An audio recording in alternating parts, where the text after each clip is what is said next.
Nigeria Info.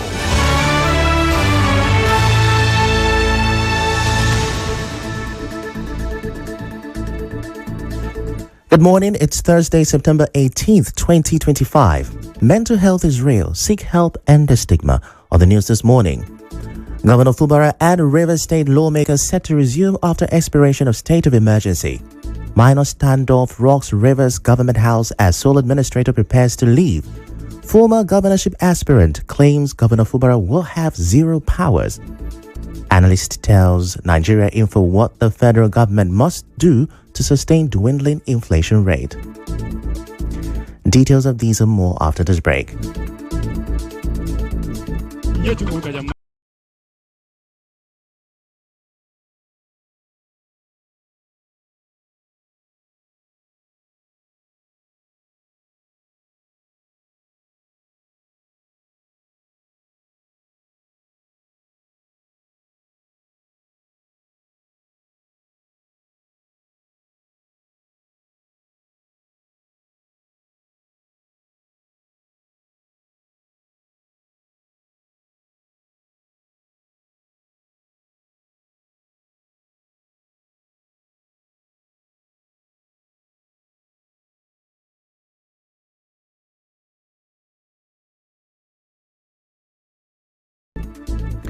You're welcome back. I'm Ifiemi with the news.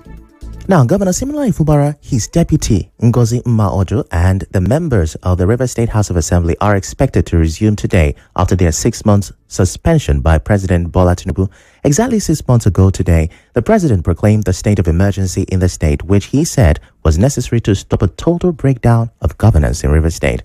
Now, on Wednesday evening, the president, through his media aide, announced that the state of emergency will end at midnight on Wednesday.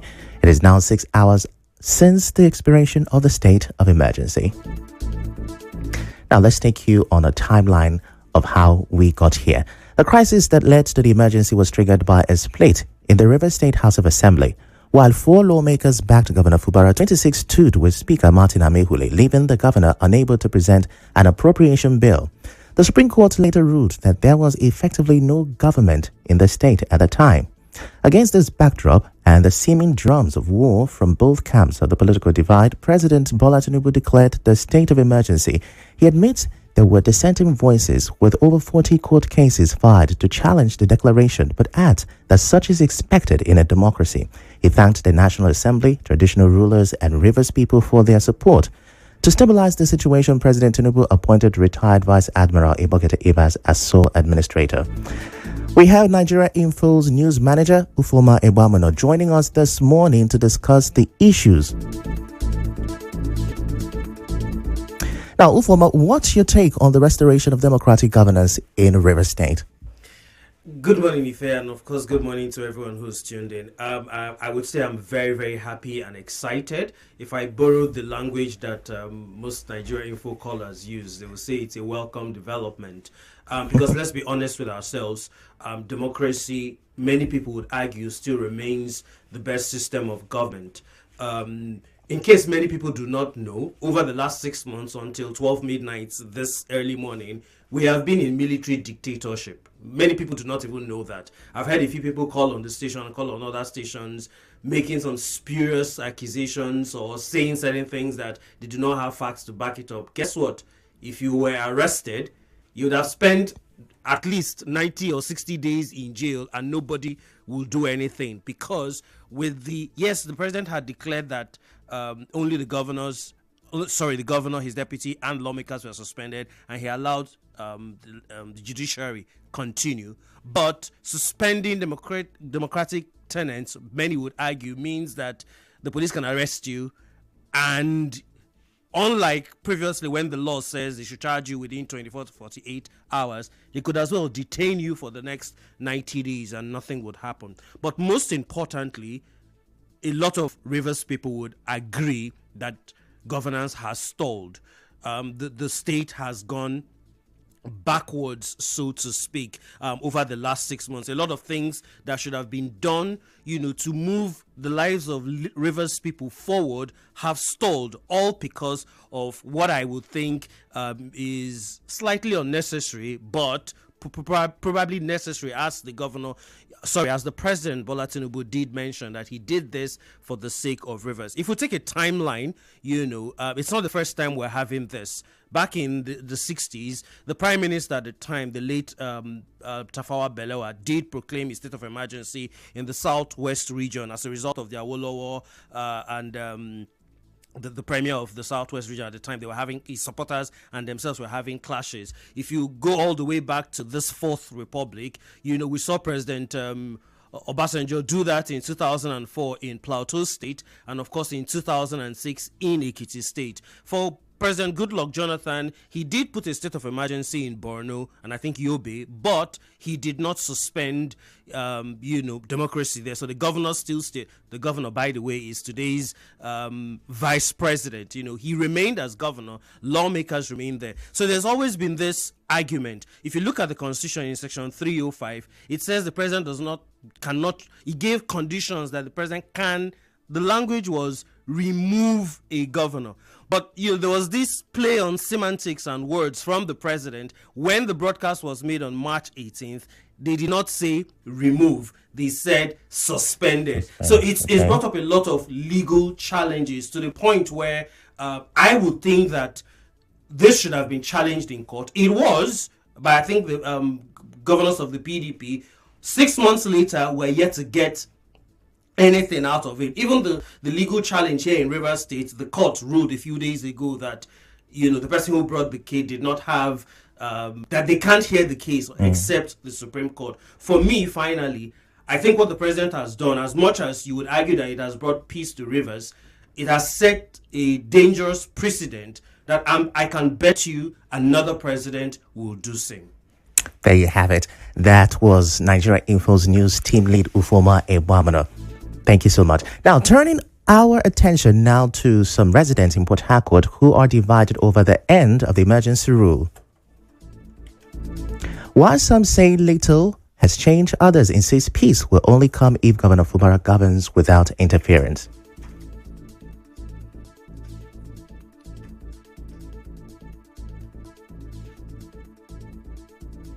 Even emergency rule happen, it's the same thing. Nothing is going on. Everything is stagnant. Wish everybody know that for some time now. I don't think that it will make any difference. Before now, there was no peace, but now the emergency rule have been removed. There will be more peace because they've achieved their aim. I'm happy the emergency rule is over, but I'm not too sure it automatically means peace. But the government has to do the right things for us to actually see peace, and if people themselves are willing to cooperate. To call Sim back is not the ultimate. The problem is that let them allow him rule so that he will carry Rivers people along.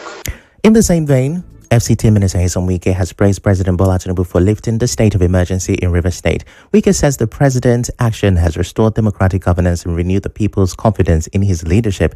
In a statement by his aide, Lere Olayenka, Wike commended Rivers residents for supporting the president's effort to restore peace and progress. He called on all stakeholders to work together in the interest of the state and its people. The minister also warned troublemakers to stay away, insisting Rivers will now only produce news of peace, progress, and development. Now let's circle back a bit to the 6 months administration of the sole administrator. In his 6 months tenure, retired Vice Admiral Ibokete Ebas reconstituted boards, conducted local government elections, and inspected key projects, including the new State Assembly complex, the Songhai Farm, and the Trans-Calabari Highway. He also began civil service verification, claiming to save the state billions. But as his tenure wound down, tension surfaced. Earlier on Wednesday, security personnel protested at the government house over alleged unpaid allowances and briefly tried to block Ebas from leaving for the airport. The situation was later calmed after senior security officials intervened. The Rivers State government has yet to react to the development. Meanwhile, APC chieftain Toye Cole says Governor Fubara will have zero powers. Speaking on Channels Television, Cole insists the governor cannot make decisions without negotiating with FCT Minister Nyesom Wike. My prayer is that as we come back, because we don't know what we're going to see starting from tomorrow, the one thing that we are sure about is that the governor is not in a position to make any decisions. What I would do if I were him would be to now sit down with the Honorable Minister and appeal for some leeway to allow certain decisions to be taken by me as governor and others to be taken by him, whatever peace agreement they had. And within the APC River State, controversy is growing over who leads the party. Former governorship candidate Tony Cole has declared himself state leader, but APC chieftain Achinike Williams Wobodo disagrees. He tells correspondent Soyebi Oruwari that party leadership can only be decided by the APC national body. You cannot ascribe leadership of a party to a person who does not overtly associate with the party. I'm not seeing him in activities of the APC lately. So I cannot say that Tony Kuro, merely because he was the flag bearer of APC in 2023 and has not shown any commitment or any activity, has not participated in the activities of the party in the last 2 years, then you ascribe leadership of the party to him. That would be unfair to the party. Williams Wobodo also says Minister Nyesom Wike could serve in that role. It is the leadership of the party at the national that says who is the leader of APC in Rivers State. But you don't push away the fact that we have a minister of the Federal Republic who, even though he's a member of the PDP, is working assiduously with the president to ensure that APC government succeeds. From time to time, APC members are at liberty to rub minds with him. But the spokesperson of the Emeka Bekele-led APC in River State, Darlington Woju, backs Cole, arguing that party members cannot accept Wike as leader of both APC and PDP in the state. I would not be drawn to keep on discussing non-members of the All Progressive Congress until Mr. Nyesom Wike, the FCT minister, chooses to officially join the All Progressive Congress. I cannot also be talking about or prognosing into issues that does not in any way basically affect what I do as spokesperson of APC in Rivers State. Still talking politics, political scientist Akiri Samuel Mark has advised the new chairman of Ahoda East Local Government Area, Solomon Abuba, to ensure inclusive leadership and deliver the dividends of democracy. In an interview, Mr. Mark congratulated Abuba on his victory at the local government polls, reminding him that after politics comes governance. He urged the new chairman to embark on projects that will positively impact the people, just as his predecessor did. Mr. Mark also pointed to the developmental strides of former Governor Nyesom Wike as an example for the chairman to follow. In fact, he should learn from our former local government chairman, Chief Barrister Ben Eke, who delivered impressive projects which cut across the construction of Ehu Secondary School, the commissioning of Opata District Office at Edoha, the commissioning of 50 open markets, the empowerment of graduating skill acquisition and ICT trainees, and many others, which was similar to that which our American Chief Barrister Nyesom Wike was doing at the state level. I also commend Chief Barrister Ben Eke for peaceful transition of power. Let's talk national politics. A political analyst, Simbo Olorufemi, says the PDP remains Nigeria's main opposition party despite its troubles. He tells correspondent Soyebi Oruwari that the ADC lacks the structure to rival it. I'm saying that for now, PDP is a leading opposition party. That ADC only exists on paper to me, even though he has some notable names as fronting it. In terms of elected officials, he has only one member in the House of Representatives and I think a few people in the Kogi State House of Assembly. So you can compare that to a PDP that organically has its roots in every part of Nigeria, unless he's able to get people to move from parties to populate his own party. But public affairs analyst Ijoma Obi disagrees, saying the ADC has seized the moment and could become the strongest opposition. Obi advises opposition parties to form alliances ahead of 2027. There is need for opposition, and the ADC has stood up to that role. Well, I do not consider the PDP as a viable opposition because, as you can see, the PDP is engulfed in a lot of internal crisis, and they seem to not be able to put themselves in order. And so the PDP has given themselves away, becoming more like massage the ruling party. And so the PDP has failed in that responsibility. tell you about that after this timeout. Stay with us.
This is the news on 92.3 Nigeria Info.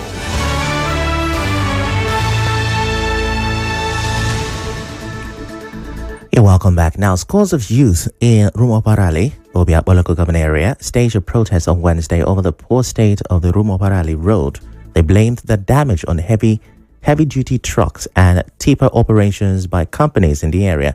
Former secretary of the Rumoparali Youth Movement, Moses Omar, said the companies should come together and repair the road. Now, there are three major roads that connect our community. One is from Rumokmali to Choba. One connects us to Rumokwachi and one connects us to Zoba. That of Rumokwachi has been abandoned by the state government after they used it as an alternative route for the ongoing ring road. The one at Rumalog also is abandoned because of the different sandfield operations in Rumalog. And because that is now abandoned, all the sandfield operating both Rumalog and Rumokmanali are now following this other one that links us to Zoba. And that one is also in a terrible situation. Our major aim is that these different sandfields should come together and put the road in order so that the development that we have enjoyed as a people will continue. Also speaking at the protest were former youth president Kelvin Chinedu Chinda and former Obiakpo Ward 16 councillor Linda Wale. The whole youth, the community has come out to appeal to them and to also the state to assist us to see how they can help us to manage our road. It's really bad to the point that we can't even go with our legs. Our small cars cannot pass any longer. The tippers have damaged all our roads. The tipper drivers or the company that owns Sam Dump in my community, they have messed up the whole road. Even we, the members of the community, has nowhere to pass if there is a rainfall. It's unbearable. If you're driving a small car, you're having a small car, you hardly pass when there's a rainfall. We want the company to come for a proper negotiation, and then come in a roundtable discussion. Let's get approval from the Ministry of Works, from the LJ chairman, and let this road be fixed in order. Our correspondent Nanda Samwala reports that the protesters carried placards with messages such as "State government come to our rescue" and "Tipper drivers stop operation until road is fixed." Away from that, the paramount ruler of Omagwa community in Ikweta local government area, Eze Achinike Amadi, says his attention has been drawn to a publication claiming that Eze Henry Ibu is the monarch of Omagwa. In a statement, Eze Amadi insisted that the monarchy of Omagwa is rooted in Agwawiri, not the Omol Elendu family, and reaffirmed that he remains the duly nominated and recognized king of the kingdom. He explained that he was chosen by the people of Agwawiri on January 17, 2014, and pointed to a court judgment delivered in March 2023 in his favor against Henry Igbo and others. Ezamadi also recalled a 1931 judgment that affirmed his grandfather's right to the throne. The statement further cited a Rivers State government document dated August 16, 2021, warning Henry Igbo not to parade himself as a paramount ruler of Omagwa.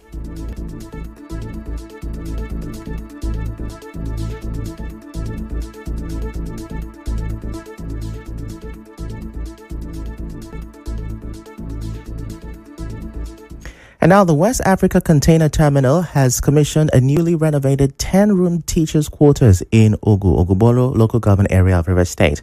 The project, originally built by the company in 2012, has been upgraded to provide modern accommodation aimed at improving teachers' welfare and encouraging retention in the community.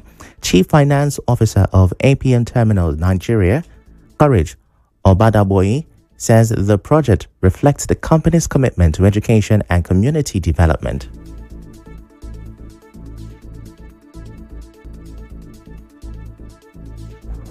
Education is at the core of what we teach at once.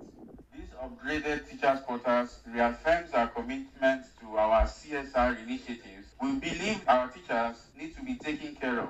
If they are not in the right frame of mind, the impact on our dear students who are our leaders of tomorrow will be minimal, and we do not want that. And with the rising cost of accommodation, we hope that finding a suitable shelter by this means of this project will help our teachers give the best to our young students and to their parents and to the community at large. Community Relations Manager Justin Okwofu also noted that WACT remains dedicated to growing with its host communities by supporting initiatives that encourage learning.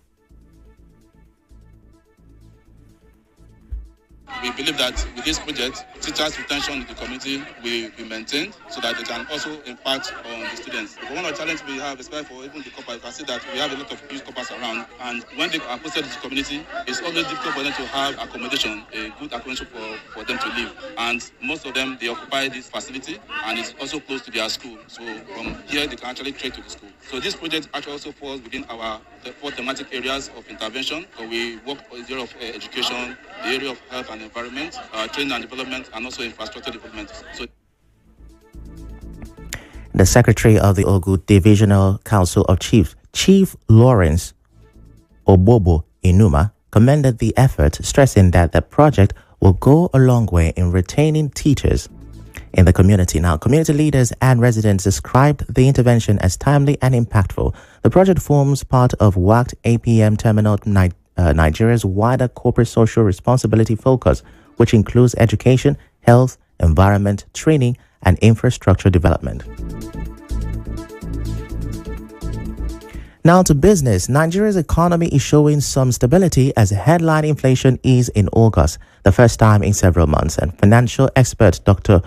Muda Yusuf says the trend is positive for business and investor confidence and signals a gradual recovery from recent economic shocks. He explains that while staples like rice and maize have recorded slight price drops, consumer confidence is still low because of the high cost of living. The former DG of the Lagos Chamber of Commerce and Industry told Nigeria Info correspondent Maureen Ogolo that more targeted government measures are needed to tackle food security and ease household expenses. That is what Nigerians actually expect, and that the prices of these things should come down, and that will require that the government should be more intentional, more specific, and more targeted in dealing with specific issues of, the cost of food, that's food security, and the cost of some other very basic things that the ordinary Nigerians also use on daily basis. We're going on a short break. When we come back, we'll tell you how Liverpool won another game with a late goal after this break. Do stay with us.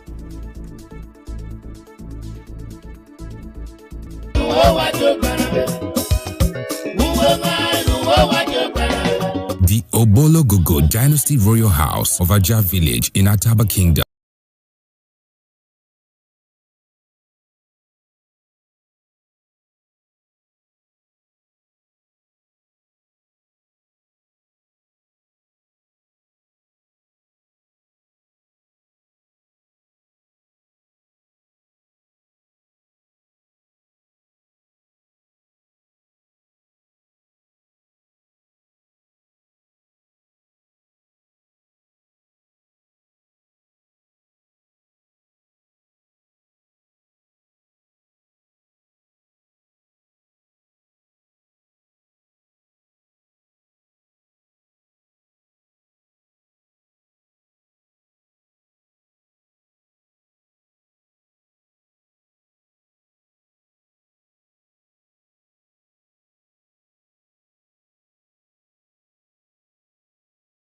Dozens of Israeli tanks and military vehicles have entered Sheikh Radwan, a major residential district in northern Gaza City, on the second day of Israel's ground offensive. Video footage shows tanks, bulldozers, and armored carriers advancing under the cover of artillery fire and smoke bombs. Sheikh Radwan, once home to tens of thousands, is one of Gaza City's most densely populated areas. Israel says the operation is aimed at freeing hostages and defeating thousands of Hamas fighters, but the offensive has sparked widespread international condemnation. And now in sports, it was another late show again for Liverpool as captain Virgil van Dijk scored a late winner for the Reds as they beat Atletico Madrid 3-2 in the UEFA Champions League. Athletic had come from 2 goals down to draw 2-2 with 10 minutes left before the late winner. Elsewhere, Harry Kane scored twice as Bayern Munich beat Chelsea by 3-1. The Sports Gang will be here after the business news at 7 a.m. to give you more on the Champions League and other sports stories.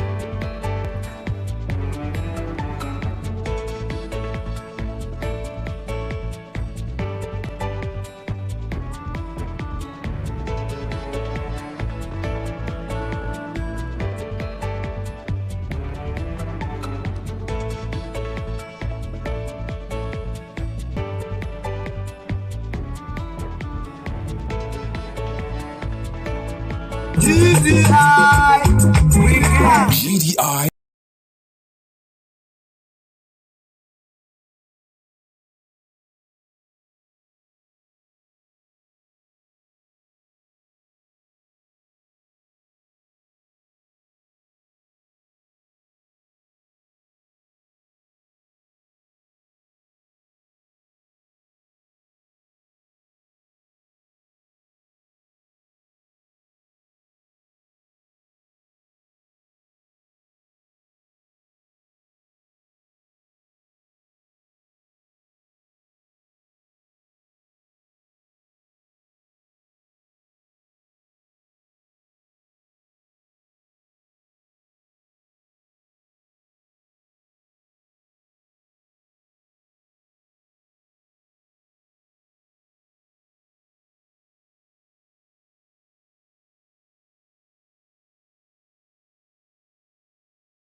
So that's the news this hour, but here are the major stories we brought you once again. We told you that Governor Fubara, his deputy, and River State lawmakers are set to resume after the expiration of state of emergency just over 6 hours ago. We also heard about the minor standoff that rocked the Rivers government house just before the sole administrator prepares to leave. And we brought you a report that former governorship aspirant Tony Cole says Governor Fubara will have zero powers when he resumes office. The news was edited by Ufoma Ebamono. To reach the news team, send an SMS on WhatsApp to 0808 721 7215. I'm Ifiemi Andrew. Many thanks for listening.